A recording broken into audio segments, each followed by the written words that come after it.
If your Etsy shop is failing, please listen to this entire list. I promise you there is at least 3 of these things you are doing. What's up everybody? My name is Dave. Welcome back to my channel. If you're new to this channel, please consider subscribing. I do new videos all the time.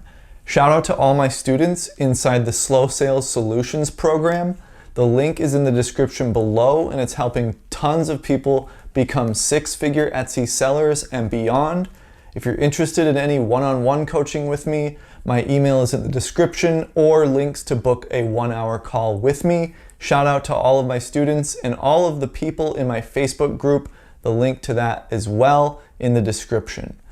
So without further ado, let's get started. Why your Etsy shop is failing, why your Etsy shop might suck.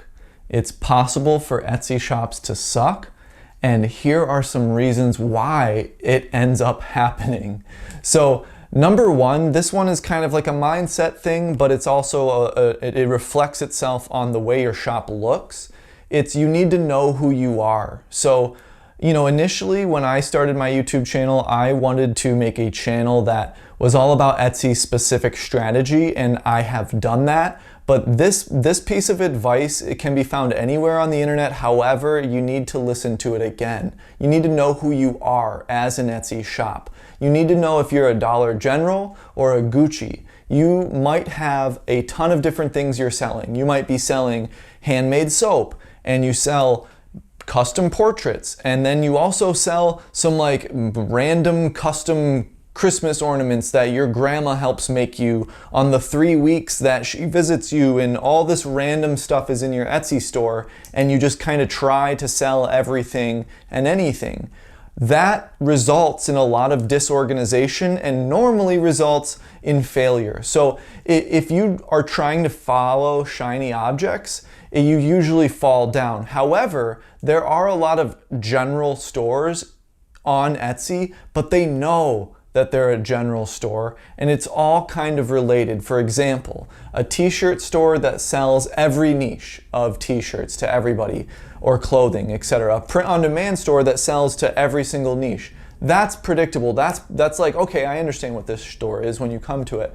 But if you're a store and you make jewelry, then on top of that, like you have some other random stuff you make too, and you only have a few listings of it, the algorithm won't trust you with those things. Like they want to see you do well and have a good conversion rate for specific keywords. And when they see that, they'll trust you with more listings of that.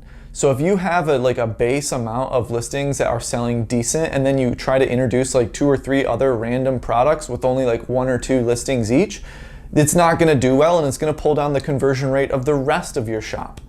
And that is going to make you fail. So you need to know who you are. Are you a Dollar General that sells everything? Go after that, own up to that, and know who you are and know how to look good doing it. Or are you like a Gucci type brand where, hey, my products are premium, I sell this, this, and this, for sure, always, and they're high quality, and I charge 20% more than what everybody else gets, or I charge 20% more than what the Chinese made stuff does, or maybe the Chinese supplies, you know, stuff made with the Chinese supplies gets, those prices. And customers will appreciate that. When they see something with a higher price, most people's minds normally go to, okay, that's higher quality. You know, sometimes if you don't make it look like it's higher quality, or obviously if it is not higher quality, it won't look higher quality, and they will know that, then they will feel, hey, this is overpriced. But if you decide that your brand and your Etsy shop is going to be that higher quality brand, then you need to own up to that. You need to walk in that and know that, and portray yourself as that, and your customers will appreciate that, and you will make more sales because of that. Whether you choose the general store route or the specialty route, whatever it is, you need to know who you are, because if you don't know who you are, nobody else does either, and that lack of confidence never gets you anywhere in life. So that needed to be said. Number 2 in this video is your Etsy ads strategy and your Etsy ads management. If you don't have a strategy for Etsy ads, then you're going to be walking blind. And if you're walking blind, you are going to fail with your Etsy ads. And if you're just spending money endlessly, then you're continuously pushing different keywords out into the algorithm with your money. Then the algorithm says, hey, wow, that doesn't sell when we put money behind it. The rest of those listings with those keywords might not either. We might want to decrease the ranking on these listings. So that's possible as well. So if you don't have an Etsy ads management strategy, then you need to get one. I will obviously recommend my Etsy ads course right now. The link is in the description to find that. That will give you a very, very clear outline of what to do, how to do it, what to do when this happens, what to do when that happens. And when you have a strategy behind you, you can walk in confidence and actually do well with Etsy ads. So that's number 2, why your Etsy shop is failing, is because you don't know what you're doing with Etsy ads. So number 3 is another mindset one, why your Etsy shop may be failing. It might be that you are lazy. Yeah, you might be a lazy person and you don't realize it, or maybe you do realize it, but you're not doing anything to change that. Normally, you know, when the person behind the shop has a lot to do with the success of the shop. So if you're a lazy person, your shop is going to not do good.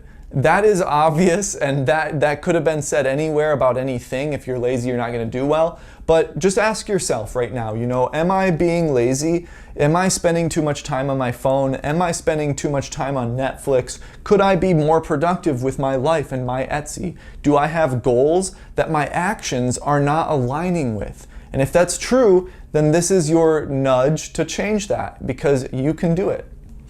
Number 4 here is your outside life might be, you know, trickling in on your mental state, and that essentially affects your shop as well. If your outside life is negative and disorganized and just full of worry, doubt, negativity, etc., then you know your internet life is also going to be filled with worry, doubt, and negativity. You know, are you the type of person that goes and argues with people on Facebook, or do you worry all the time about everything? Then your Etsy shop is going to reflect that. The energy you hold for the majority of your waking life and your day is going to reflect itself in every aspect of your life. And that is true for Etsy. It's true for everything in life, period, but we're talking about Etsy, and that's all we need to talk about. So if your outside life is tough and is bad because of things that you are or aren't doing, then your Etsy is going to suck too. So you need to change your outside life if it is trickling in and destroying your Etsy life. So that's it for this video, you guys. Let me know what you think in the comments below. Check the description for helpful links, and I will see you in part 2 of this video. Peace.